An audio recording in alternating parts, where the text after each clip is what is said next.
Okay సరేనా? So first నా పేరు వచ్చేసి కేవీఎస్ మండవల్లి విజయ సురేష్, సైకాలజిస్ట్. ఓకేనా? సైకాలజిస్ట్ అంటే ఎంతమందికి తెలుసు ఇక్కడ? సినిమా చూడటం, సినిమాలో కూడా తెలియదని అంట. Okay right. మీకు హెల్త్ ప్రాబ్లమ్స్ వస్తే ఏ డాక్టర్ దగ్గరికి వెళ్తారు? ఎక్కడికి వెళ్తారు? పిల్లల డాక్టర్ దగ్గరికి వెళ్తారు. Okay right, very good. ఇంకా లాస్ట్ ఎవరైనా చెప్పాలి? అందరూ యాక్టివ్గా ఉంటారు ఇక్కడ. క్వశ్చన్ రాంగ్ రైట్ అంటే ఏమీ లేదు. ఎవరైనా ఓపెన్ గా చెప్పచ్చు, ఓపెన్ గా మాట్లాడచ్చు. ఓకేనా? బోన్ ఫ్రాక్చర్ అయింది ఎవరి దగ్గరికి?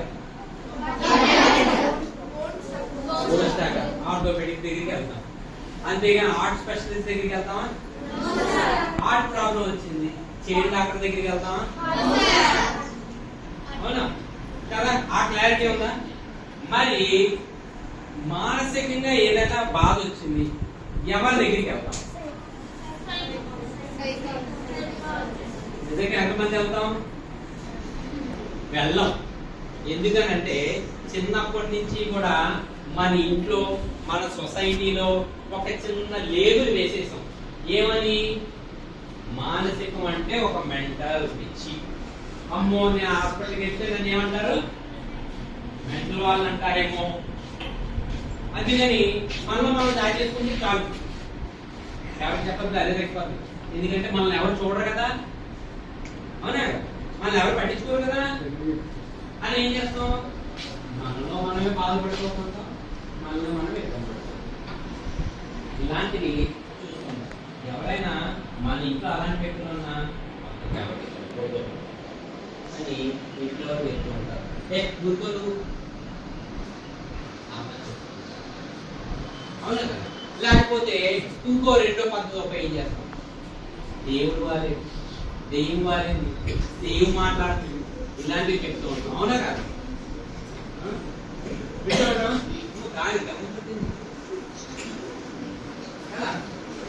సో ఇలాంటి అపోహ ఉంటుంది. బట్ నిజానికి అది చెప్పడానికి నేను వచ్చాను. మెంటల్ హెల్త్ అవేర్నెస్ అంటే ఇక్కడ మానసిక ఆరోగ్యంగా ఉండడం. అందరూ శారీరకంగా ఆరోగ్యంగా ఉన్నారా? ఉన్నామంటే ఎస్ అని అంటాం. మానసికంగా ఆరోగ్యంగా ఉన్నారా అంటే క్వశ్చన్ మార్క్.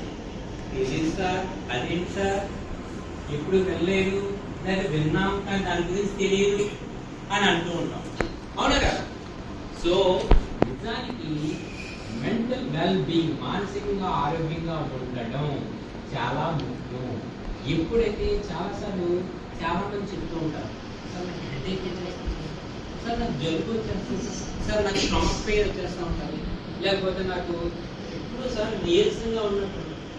నిజానికి కొన్ని శారీరకంగా వచ్చే ప్రాబ్లమ్స్ కారణం కూడా సైకలాజికల్ ప్రాబ్లమ్స్. సింపుల్ ఎగ్జాంపుల్, రేపు ఇంగ్లీష్ ఎగ్జామ్ పెడతానన్నారు.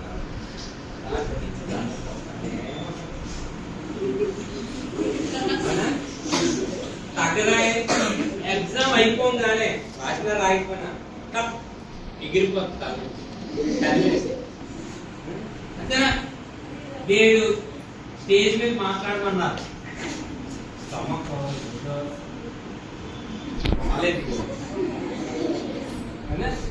స్టమక్ ఏదో అప్సెట్ అయింది. ఎక్కడ అప్సెట్ అయింది? ఏదైనా స్టమక్ కాదు అప్సెట్ అయింది, మైండ్ లో దాన్ని యాక్సెప్ట్ చేయలేదు. అమ్మో పెద్ద ప్రాబ్లం వచ్చింది, కష్టం. అది ఎక్కడ చూపించింది?